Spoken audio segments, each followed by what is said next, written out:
accelerate solutions. And finally, on the point of transition away from fossil fuels, we have also seen a number of initiatives that have been created in the past, like BOGA, like COFIs, also announcing, not only today, but we will see a piece of this in the next week as well, the results that they have been able to achieve. So I think this is really what we wanted to do here, to incentivize the initiatives, to put force behind the initiatives that had already been created, to be able to deliver on results and accelerate action. Thank you.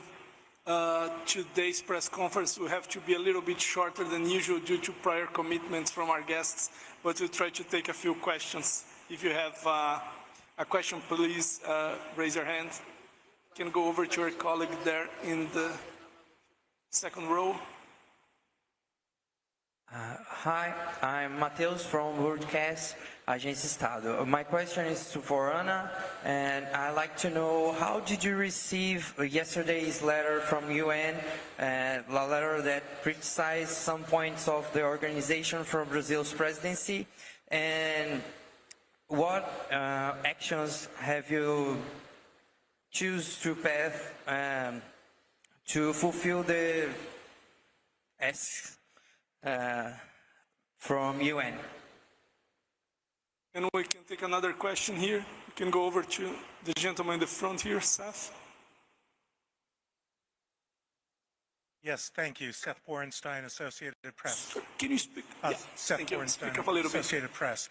For Ana Tony, this was supposed to be the COP that empowered and celebrated indigenous people, yet you've had two major disruptions in 4 days, and with indigenous people feeling not empowered. Can you explain what you think the COP presidency has not done here, and what are you planning to change because of this? Thank you.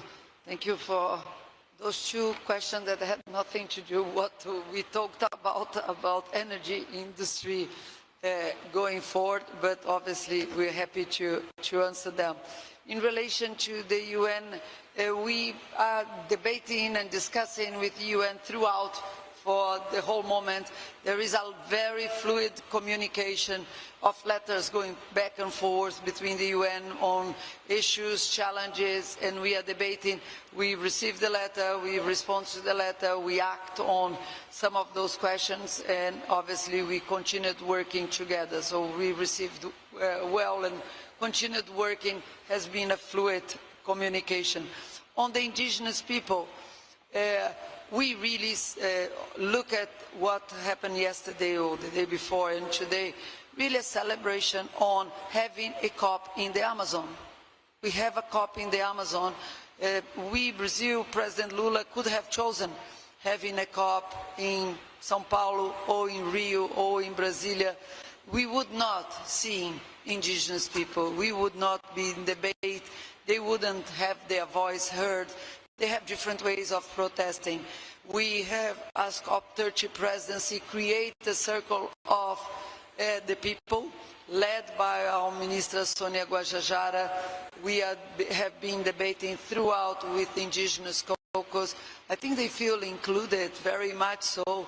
Minister Sonia was there now negotiating with them. The COP30 presidency attended them as much as they have. There are all different ways of protesting, inside, outside. There are protocols for that. We are listening to their voice. And Brazil, fortunately, have a very strong democracy in which people are allowed to protest in the different ways that they wanted. So we are dialoguing with them. They are there at this stage. And we're probably going to be hearing from indigenous people throughout this COP. The reason for having a COP in the Amazon is for us to listen to the very people that are most vulnerable. So we should embrace their different ways of protesting. We are dialoguing with them.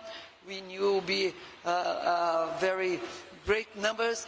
We heard yesterday also, we had a meeting with the Indigenous Caucus, and we heard this has been the most inclusive COP for indigenous people. We had I think it's 900 indigenous people being accredited inside this COP. The last COP that had a large number of indigenous people, if the number I got from the UNFCCC was about 300, so we have 900. We know those are processes going forward, very important one, and we will continue dialoguing with the legitimate calls that indigenous people have. We are listening to them. The manifestation they had was legitimate. They have asked clarification about processes that are about not just the COP, but about national policies. Minister Sonia Guajajara and Minister Marina there, and we will continue dialoguing with them as it should be. Thank you. We can take 2 more questions. We can go to our gentleman in the back there.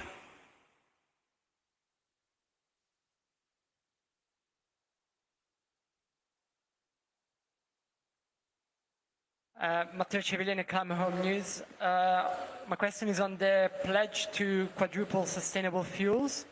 You said more countries have joined. Which countries are those? And are there any concrete steps already that have been agreed or that are being discussed? And what are those in case? Thank you. We can take another question. Go over to here, second row. I'd like to, my name is Claudia Antunes, I work for Sumauma, a Brazilian website. I'd like to ask Mr. Alistair, how important it is for the private sector in terms of energy transition to have a clear political decision from the governments in terms of how we are going to transition away. So how important is the political direction that the governments can give in terms of directing private and other investments?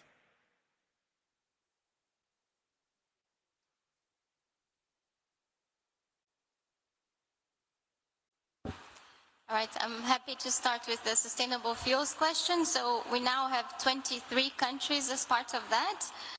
The list is Andorra, Armenia, Belarus, Brazil,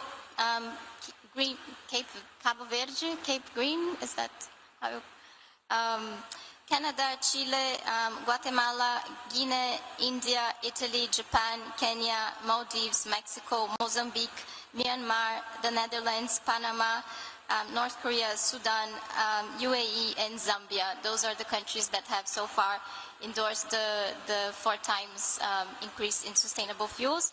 And there is, attached to the declaration, there is a plan to accelerate solution that is connected to that. So this is a format that, that the initiatives have used as part of the action agenda this year, which includes at the top a diagnostics about what is happening with sustainable fuels at the moment and what is stopping them from accelerating, and then actions that are specific to what they're going to do next. The plan is available online. It is on the NASCA portal, the Global Climate Action portal, but it basically includes actions related to demand creation for sustainable fuels, transparent carbon accounting, infrastructure development, and trade corridors. Okay, thank you very much for the question. Energy policy, I think, is absolutely critical to driving where the private sector goes in terms of investing. It's absolutely critical. Essentially, energy is a huge political issue if it's not dealt with appropriately. If you get blackouts in countries, if you don't have power being made available, then that rapidly becomes a matter for politicians because it's a matter for voters. And we've seen that time and time again. I think it's important that governments try and and set targets. And I think it's also important that they set out particularly plans for where they want to see investment. If you leave things purely to the market, you will end up with issues that we've seen throughout the world. You can see them at the moment to some extent in the US, where they've got a bit of a jump in terms of what they need in power, but they've got a lot of people scrambling around trying to figure out how they're going to satisfy the power needs there. What we've seen, particularly in the UK and parts of Europe, there has been strong political leadership. People have set out things like plans for networks so we can do anticipatory investment. We have to remember that the supply chains take a long time to build, and in addition, many of these assets can take an even longer time to build. You know, even from the start, building things like the biggest offshore wind farm in the world at Dogger Bank will take us 4 years. The planning process before that was probably close to a decade. So having clear political steer, having a clear political will, having plans brought forward creates the right environment to bring forward the investment and to do that in the most cost-effective way for the public. And the public, at the end of the day, do want to see cost-effective delivery and ultimately low tariffs. Thank you. Like I said, we're very pressed for time today. Maybe we can squeeze in one last question here for the gentleman in the first row.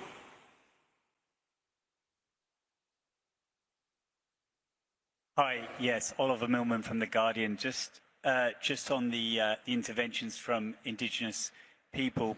So people have noticed more security around the venue, particularly last night and this morning.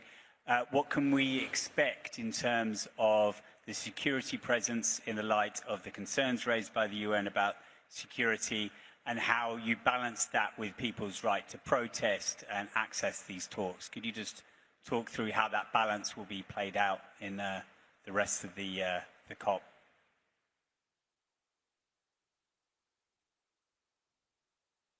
As you know, there is protocols between the United Nations and the hosting government on security. We'll follow the protocol as is being done. We also know that there is protocols on doing protests, how they work both inside and outside. So if we all feel and use the protocols, I think we all going to be fine, as we have been so far. And we will continue seeing protests. I understand tomorrow there is a big protest being organized outside as well. This is part of democracy. We all need to respect how people express, and let us just follow the protocols that have been agreed between the United Nations as well as the Brazilian government. We are following them, and they will continue being followed going forward. Thank you, Anna. If Mr. Alistair or Bruno want to share any final remarks? Otherwise, we would...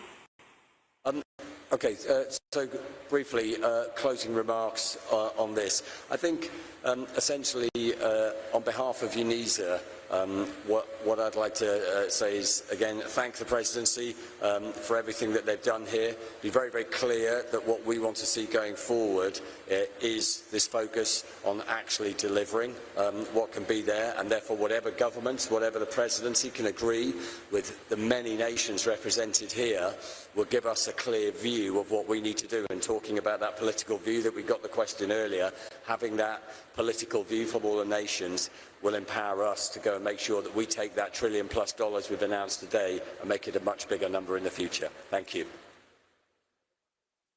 Thank you. This concludes our press conference. I'd like to thank you all for joining. Thank you.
you.